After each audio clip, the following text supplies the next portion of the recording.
316조에 대해서 살펴보도록 하겠습니다. 자, 1차 간접 경험자 단계로 넘어왔습니다. 먼저 조문부터 보시죠. 316조 전문의 진술 1항 피고인 아닌 자. 공소 제기 전 피고인을 피의자로 조사하였거나 그 조사에 참여하였다는 자를 포함한다. 2하 이 조에서 같다라는 거죠. 조사자는 피고인 아닌 자에 포함된다라는 것입니다. 2항도 마찬가지고요.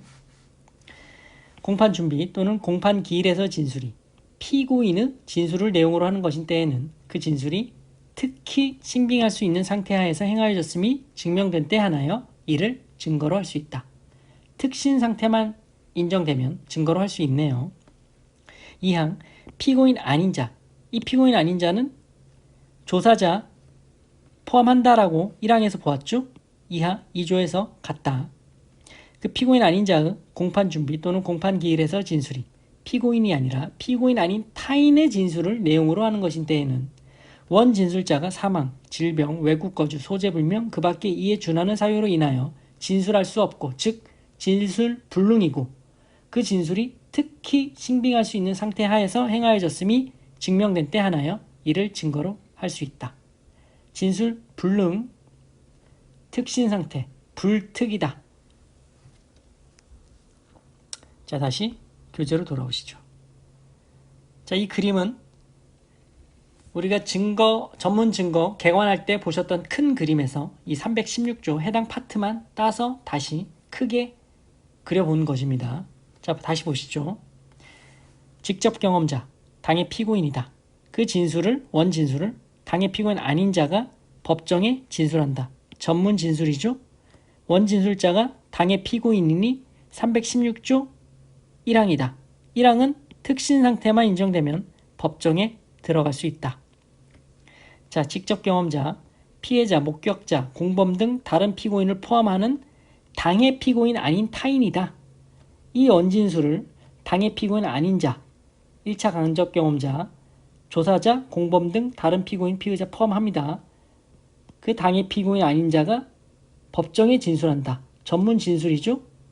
원 진술자가 피고인 아닌 타인이니 316조 2항이 적용되고 2항의 요건은 불특이다. 진술불능 플러스 특신 상태가 인정되어야 법정에 들어갈 수 있다라는 것입니다. 자, 하나씩 보시죠. 당의 피고인, 직접 경험자인 당의 피고인의 원 진술 각주를 보시죠. 그 진술이 반드시 피고인 지위에서 행하여졌을 것임을 요하지 않습니다. 그리고 이 1차 간접 경험자에는 조사자도 포함된다는 것. 그리고 직접 경험자가 당의 피고인 아닌 타인의 경우에 대해서 보시죠. 각주 보시죠.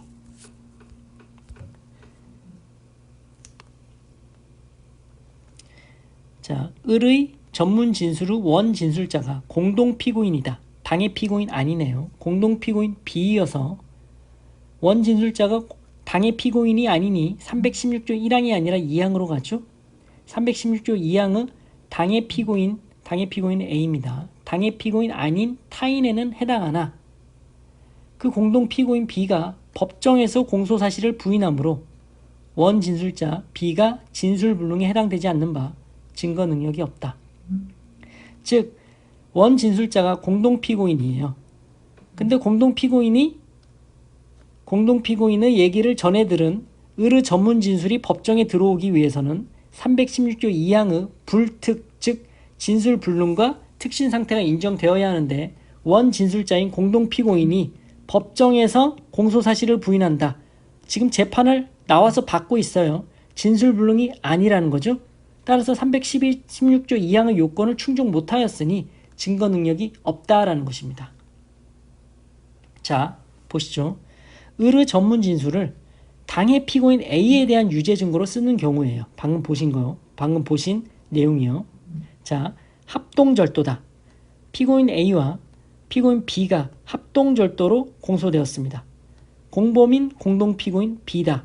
같이 재판을 받고 있어요. 당의 피고인 A와 함께.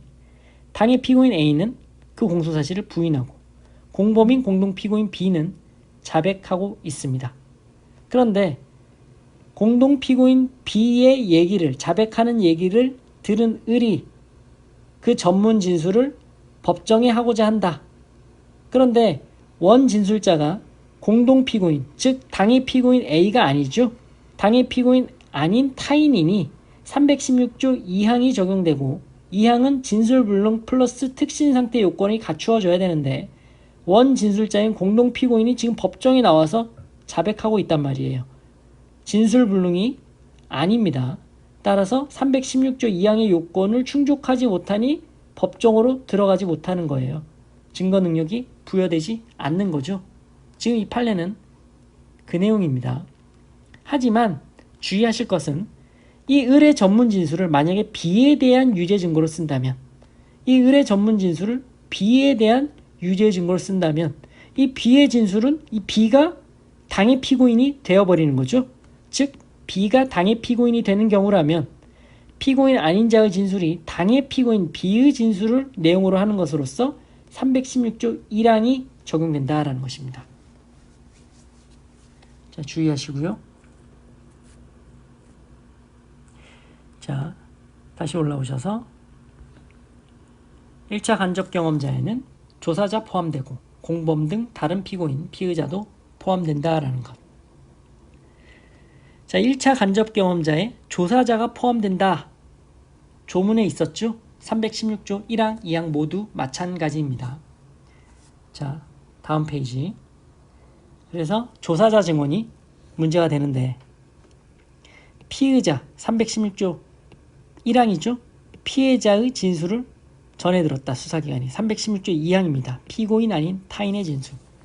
이 피의자를 조사한 수사기관, 그 검찰 수사관이 법정에 나와서 피의자가 제가 조사를 할 때 저에게 그렇게 얘기를 했습니다. 라고 증언을 하는 거예요. 이게 316조 1항 2항에 따라서 법정 증언 자체로 증거 능력이 인정된다라는 거죠.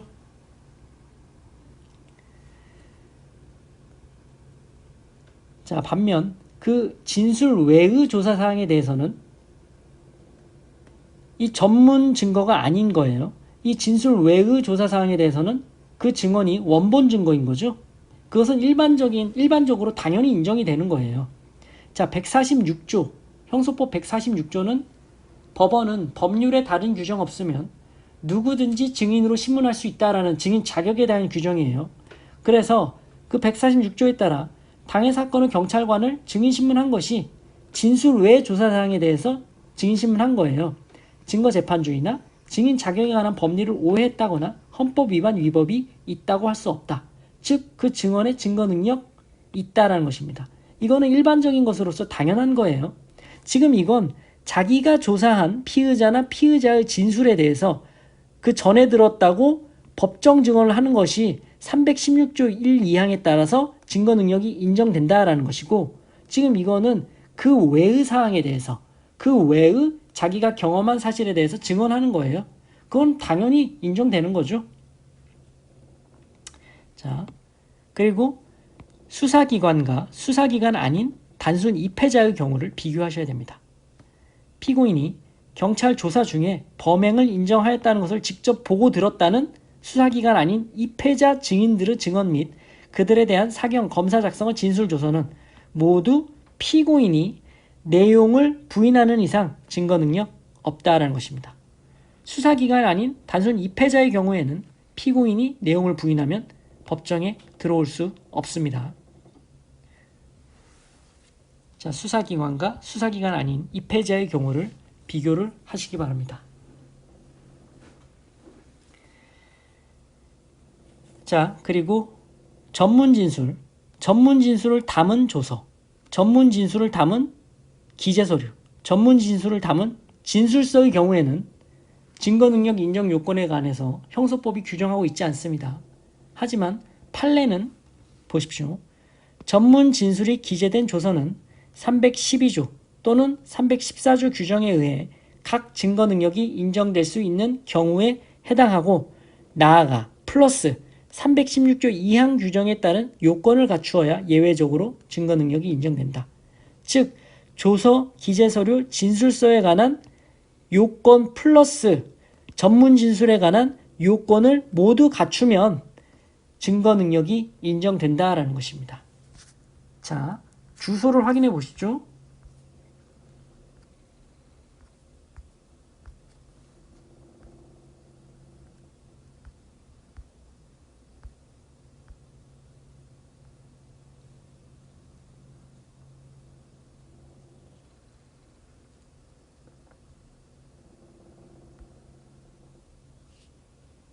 자, 316조 1항 2항은 이거죠. 당해 피고인으로부터 전해 들었다. 그것을 법정에 얘기하는 전문 진술. 당해 피고인이 원진술자다. 316조 1항. 특신 상태 인정되면 법정에 들어갈 수 있다. 원진술자가 당해 피고인 아닌 타인이다. 그로부터 전해 들은 1차 간접 경험자, 조사자 포함한다. 전문 진술한다. 법정에 당해 피고인 아닌 타인이 원진술자이니 316조 2항이고 불특이다. 이 두 가지 요건을 갖추어야 법정에 들어갈 수 있다라는 것 보셨고, 그 다음에 이 간접 경험자의 진술을 담은 조서, 진술 기재 서류, 진술서, 즉 참고인 전문 진술 조서고, 전문 진술 기재 서류고, 전문 진술서이죠. 실질적으로 재전문입니다.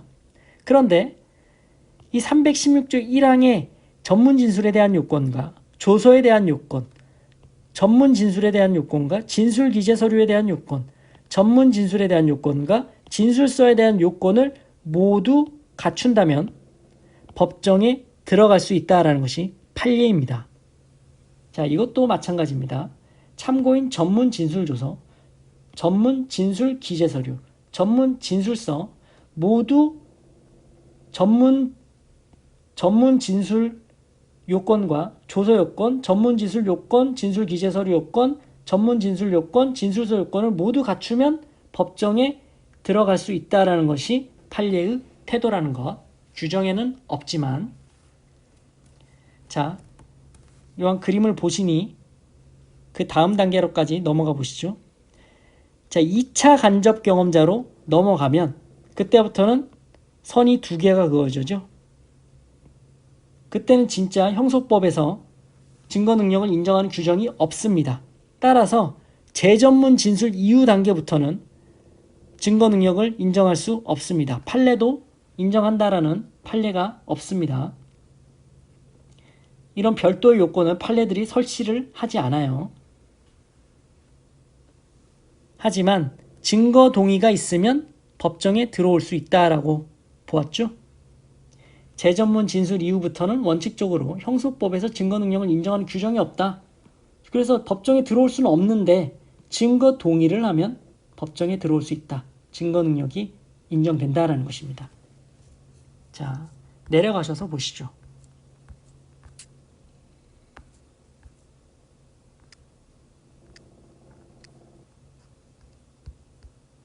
자, 이거죠. 2차 간접 경험자 단계입니다. 316조에서 재전문 진술이나 재전문 진술을 기재한 조서에 대하여는 그 증거 능력을 인정하는 규정이 없다. 따라서 원칙적으로 증거 능력 없다. 피고인이 증거로 함에 동의하지 않는 한 310조 2에 의해 증거로 할 수 없다. 바꿔 얘기하면 증거로 동의를 하면 법정에 들어올 수 있다. 증거로 할 수 있다라는 거죠.